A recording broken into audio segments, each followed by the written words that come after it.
Oui, les gars, Ibrahim Traoré dit que nous sommes dans un monde de prédateurs.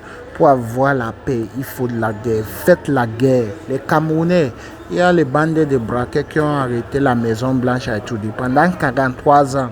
Eux veulent compléter pour 50 ans. Après 50 ans, tu vas comprendre que c'est membre de la famille de Ekan qui veut être encore au pouvoir. C'est-à-dire qu'on va arrêter le Cameroun pendant des siècles.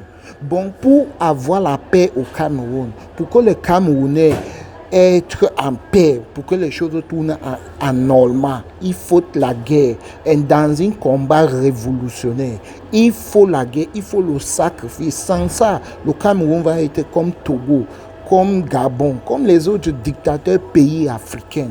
Faites la guerre les Camerounais. Vous êtes libre, le pays entre vos mains. Vous êtes à 30 millions, vous êtes prêt à tout. Il faut ça, il faut un révolutionnaire. Nous sommes dans un monde Partagez le... Pour avoir la paix, il faut faire la guerre. Donc, faites la guerre. La diversification des partenariats stratégiques avec des pays comme la Russie, la Turquie, la Chine va alors accélérer l'acquisition d'importants équipements au profit des forces armées. Et à peine arrivé au pouvoir, le capitaine Ibrahim Traoré va montrer sa ferme volonté de combler le retard en matière d'équipement de l'armée burkinabé.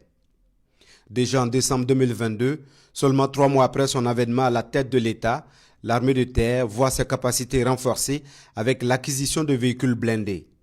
Et cette dynamique enclenchée va se poursuivre avec la remise d'un important lot de matériel militaire composé de moyens roulants, d'armes de combat et de munitions au ministère de la Défense en janvier 2024. Je vous remets officiellement les clés de ces engins tactiques. Retenez que nous sommes dans un monde de prédation.